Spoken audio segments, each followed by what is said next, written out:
Okay, everyone, thanks for coming out again. And I always say that when you come out to my lectures. So really quick, today we're going to do more conventional and even unconventional warfare. Now, as we have spoken about, the former Trump administration, or is he still president? I still think he thinks he is, basically changed the military doctrine of the United States from the more non-state actor outlook that happened after the terrorist attacks of 9/11 against not only, remember, the Twin Towers, but also the plane going down. They were looking for other targets, and they came straight from Boston, Massachusetts, where I'm from. No surprise there, because they can't even get their subway running on time.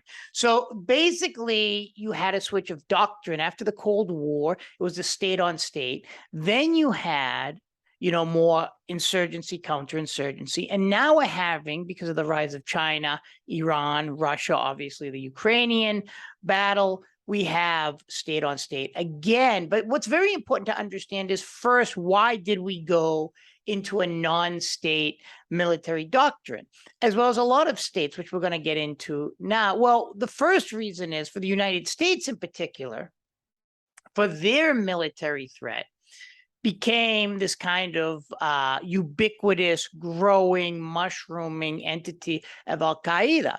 So after 9/11, September 9/11, when most of you weren't born, it all of a sudden became focused on quote unquote terrorism.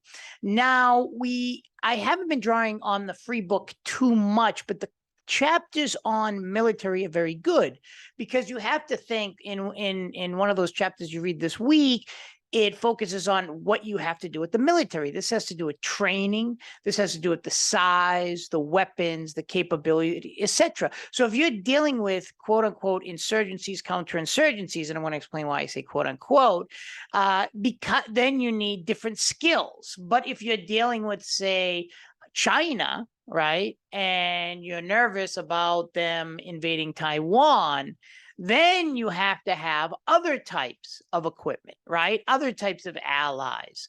So basically, how we train the military is going to be very, very important. But remember, after September 11th, that was the United States' goal, was to deal with these insurgencies. As the book stresses, it's been just discussed a lot in Congress and in academic literature, policy as well as academic literature, that the United States has never been too good at counterinsurgency. But what is insurgency and counterinsurgency?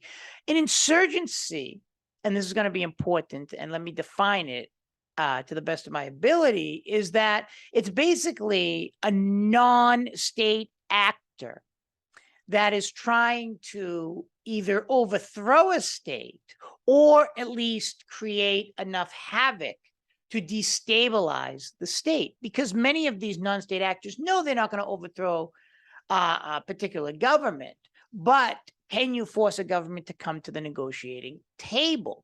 This is very, very important. The United States has historically, I think, been bad at this, because we never really had many insurgents groups in the United States. If you look at the UK, they've always dealt with the IRA, right?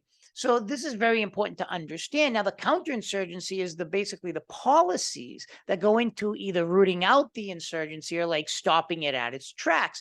Other governments have had a lot more experience, even in the quote unquote developing world. You see behind me, this is La FARC, Manuel Marulada, and he is not that popular. He's dead, but he's not that popular in Colombia because the FARC were a rural insurgency. And there's different types of insurgencies, and that's what we're going to get into. So the FARC were like a military insurgency. They were a non-state actor in Colombia. But I mean, they were causing so much havoc within the country that maybe they weren't going to overthrow the government, but they were taking over huge swaths of land and became quasi governments within a lot of areas. And they were popular in some areas of the rural base, because the military in Colombia is so corrupt and so brutal at times that people use the FARC to kind of balance the military that was coming in. In fact, the legend is, whether it's true or not, there's a lot of debate on it, that they grew out of the violence against the peasantry, with going back into the 1950s, 60s, 70s, etc. And they kept on growing and growing, not because, from the more US-based media, you want to say, oh, the FARC were just corrupt and they was, selling cocaine and they were incorporating children. Not necessarily. There were a lot of people who really supported on the FARC to defend their territory against paramilitaries in the military of Colombia. But regardless of where you stand on this, they grew into a regular force. So you know who they were. So one of the reasons why the Colombian government, particularly at the end, did somewhat well against the FARC, although it's debated how well, is because, you knew who the FARC was. They had different commandos, different areas, the South, the North, etc. They work like a quasi-government and a quasi-military. There are other types of insurgencies where you just simply don't know who they are. And this becomes extremely difficult. So when you see those two videos, the Nogal attacks and the attack in the Andean Mall, or is it Andina Mall? But I'm standing there in front of the mall, giving a small lecture on it. You sometimes don't know who these people are. They blame the FARC for the Nogales attack, but you really don't know who they are. And a lot of these people, right, might be just students or workers or something like that. And you don't know really who they are because they don't have this military apparatus like the FARC. Behind me, this is actually when they became a political party. I went in to see them, but then the COVID happened and they don't let you take many pictures. But the importance of this is they became like a solid military entity within Colombia. That's why it was so hard to root them out, and they had to go through a peace process.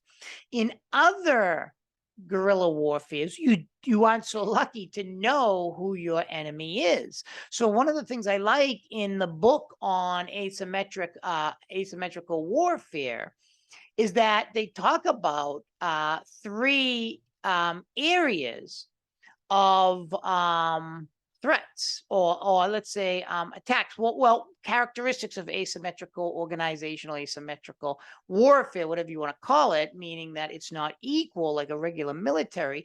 And you have surprise, right? You never know when you're going to be attacked. Two, you have deniability. You don't know who is going to attack you. And then it's easy to deny because you don't know the group, right? It might be, say, if you're in Vietnam trying to stop the Vietnamese, Charlie, or whatever you want to call it, when we lost the war in Vietnam, you might say, okay, we know it's the Viet Cong, but who? We don't know. It could be a young girl who goes out there and blows something up, right? You're going to see something on Algeria. You don't know who it is. So when France was in Algeria and the Algerians wanted them out, they used women. That is the guerrilla forces. Why? Because women, particularly in a Muslim country, are more innocuous, at least we think, and they're not expected to do these kinds of attacks. In El Salvador, there have been a lot during the war in El Salvador in the 1980s, 70s, and 80s. I wasn't there that time. I'm not that old, but there were students, right? So they'd go to school, and then after class, they go out and fight the military that they see as corrupt and brutal. The same thing when I was a professor in La Universidad Centroamericana, that's La UCA in Managua, Nicaragua. They had a successful revolution in 1979. And many, because I was teaching English, were former combatants. And they would say, during the day I was a student because they were much older then. And then at night I was a guerrillero. Deniability, you don't know who it is. And that feeds into escapability, which the book talks about, where, it's easy to escape because you don't know where they are. They go to their house, and then I add, invisibility, because it's completely invisible. Unlike the FARC behind me, which had a strict military kind of regiment, it became a quasi-army military within Colombia. A lot of these groups, like the Sandinistas that overthrew Somoza in 1979, they were using women. Women would go and seduce the Somozistas. This was the National Guard, which they were trying to overthrow. And they would use women, and women were very good. They'd seduce the military guy, and then they'd go and ambush him. and take his weapons. So, you know, in guerrilla warfare, it's called more guerrilla warfare. That's really guerrilleros in Latin America. Is that you don't know who you're dealing with, right? In a lot of these cases, that happened in Vietnam. You know, you think you have a friend, but they're actually fighting against the United States invasion, which they see as unjust.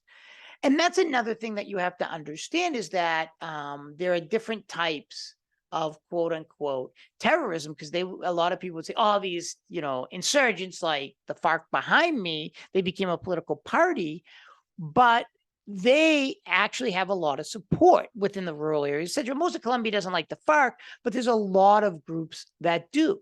And that gets into different kinds of terrorism. On the one hand, as you're going to see in the interpretive methods lecture, you have regular state terrorism, which is like Bashar al-Assad of Syria, you know, attacking the people. He's a state entity. So you have states like Colombia, Syria, etc., committing quote unquote state terror against innocent civilians. Then you have just conventional terrorism, you know, that you think Al-Qaeda, etc., where these are non-state actors attacking people for political reasons, innocent people. But then you have more of an intersubjective understanding, which you're going to see with Dora Maria Tayez and Sandino in the more interpretive methods, where if the United States of America, these people might be terrorists and other groups, but for other people, they're heroes. So it's very difficult to understand insurgency in general because you're dealing with an intersubjective understanding of the world. It's kind of like if you've ever watched the movie with Mel Gibson, I think it's called The Patriot, on the American Revolution, where, you know, he's the father and he says to the kids, you're fighting the British one-on-one. What you have to do is don't fight them one-on-one in a conventional war because you'll lose. They have the military, the strength, etc. But what you have to do, drawing upon your understanding of the land, of you know, the battles, etc., you know this area well, you do these kind of sneak attacks, surprise attacks, deniability. They won't know who you are. You just kind of just melt into the regular society, and you escapability, and then you basically are invisible. And that was my point, invisibility. So you're like an ordinary person during the day, and then you might kill people at night. I mean, to be completely honest. So that's what you do. And the insurgency has their own people. They don't think like in the American Revolution, right? If we lost, which we wouldn't, which I'm so happy we beat the British. I'm from Massachusetts, so yes. Then if you lose, you go down as a bandit, terrorist, etc. But if you win, you can write history on your own and you become a hero. And that's what kind of the intersubjective understanding interpretive methods of this is. But I really want to start focusing on this organizational asymmetry, which is surprise in the book, deniability, escapability. And then I add invisibility. You can be an ordinary person. And then during the night or during the day, whenever you fight against the government to overthrow them. And if you get enough support from the people, let's say the government is so brutal, this is what happened in El Salvador, that more people join your cause. It's not that, people say, oh, they're communists or this. It's not necessarily that. It's just that you have no other choice because the military is so brutal that you join this group. And this is a lot more difficult in a lot of ways than conventional warfare. Conventional warfare, you're buying big planes, one-on-one with the Soviet Union. You see it now playing out in the Ukraine, right? In the Ukraine, you see NATO giving weapons to Zelensky, the president of the Ukraine, and other things to take on the military hardware of the Russians. It's not an insurgency war yet.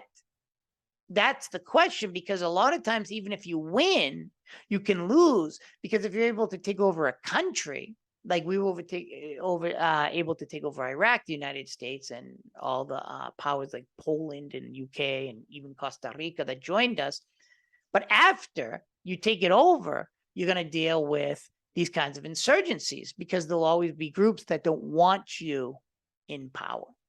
And then you have to deal with this organizational asymmetry. So I think the lamentable yet important crisis that's going on in Ukraine can kind of personify both types of war. Conventional war, more state on state, which you see now, Russia versus the Ukraine. But let's just say, for the sake of argument, a hypothetical situation, the Russians are able to take over the Ukraine. Then you have Ukrainians go underground and start this organizational asymmetry and just attacking the Russians, whoever they put in power, etc.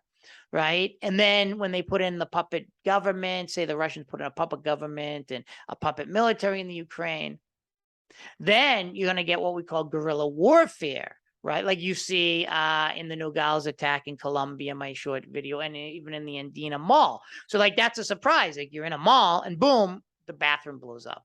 So these are kind of the tactics, and they're often called the tactics of the weak because you're not able to fight one-on-one in a conventional war. You got to go underground in these groups. This is what, Fidel Castro, Che Guevara, Che Guevara being from Argentina, Fidel Castro from Cuba, they were able to overthrow the government of Batista in 1959 because they were using these guerrilla tactics, right? Just slash and burn type tactics. Sometimes you're not able to overthrow a government, but often you are.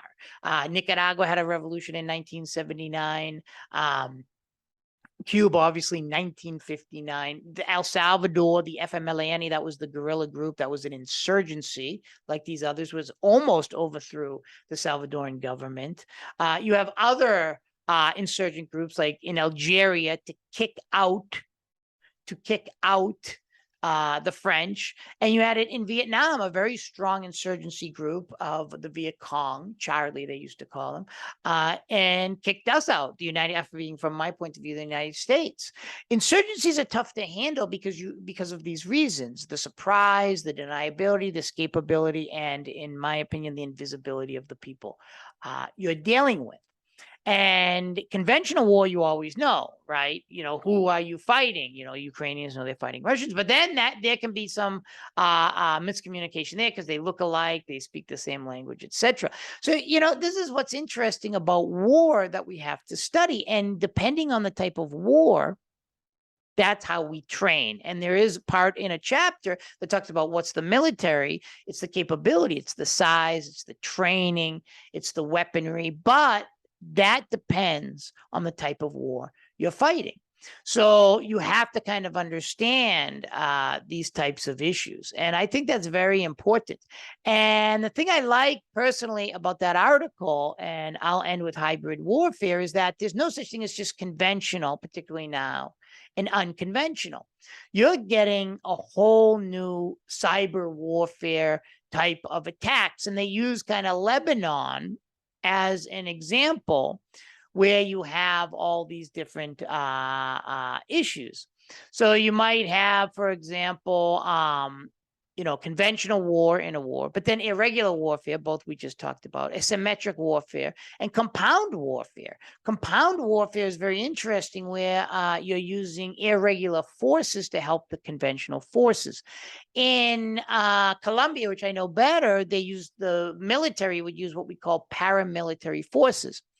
So this is kind of a tough concept for a lot of my students, compound warfare, but I want you to understand it. We talked about the conventional forces like a military, but that military might depend on what we call irregular warfare, meaning these are people that are irregular forces that are connected to the military. It's kind of there with the military, but not really with the military. Like they're not on the government payroll, but you might give them lunch, you might give them something. They're called paramilitary groups. Paramilitary means beyond, meaning you're not part of the military, but you're beyond the military in the sense that you might be a little connected to it. Maybe they give you money under the table, but you're not officially with them, and they use you in war.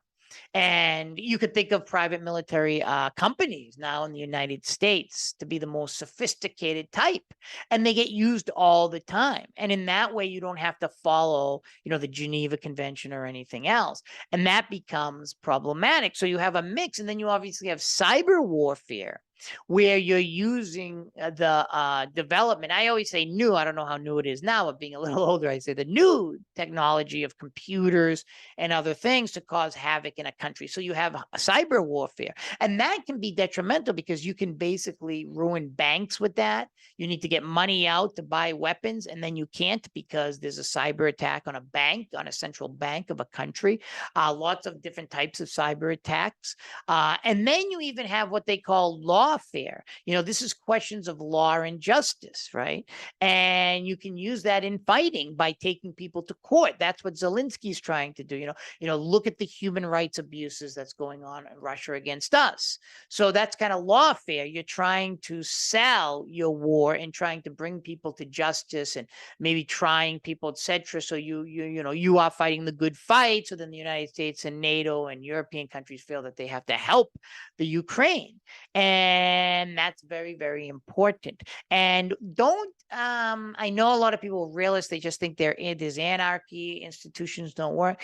But, we do like the idea of lawfare. When George Bush was going to invade Iraq, he kept on going to the United Nations in order to show the world that he was trying to obey the law. Of course, the United Nations didn't go with it, but why did he keep going? Why did he use Colin Powell to say, look at weapons of mass destruction in Iraq, which obviously was not true.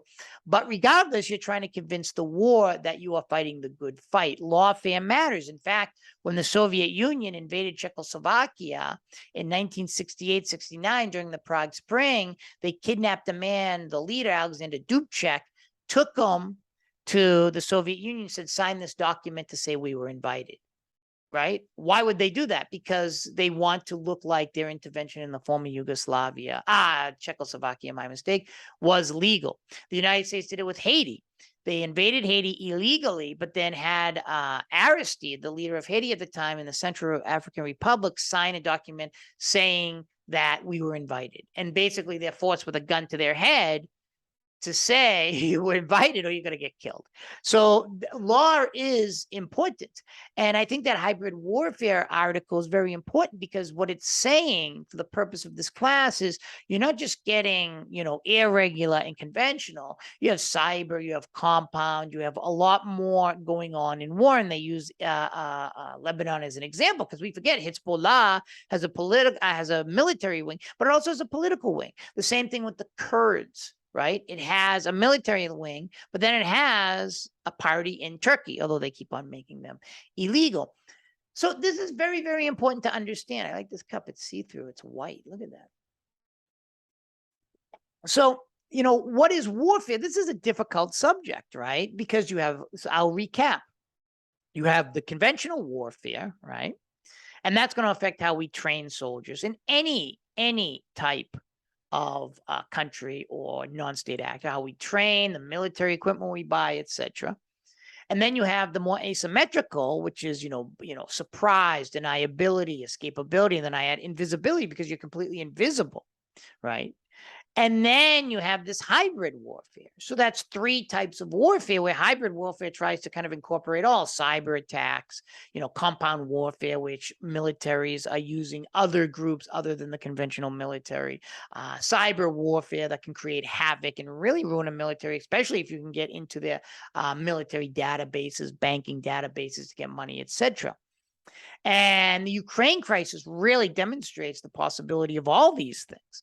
And this is very, very important. And then for terrorism, we have just, conventional terrorism, which is like, Al-Qaeda taking the Twin Towers. I mean, obviously, those are innocent people. Or Timothy McVeigh attacking in Oklahoma, the Oklahoma bombing, just killing innocent people for political reasons.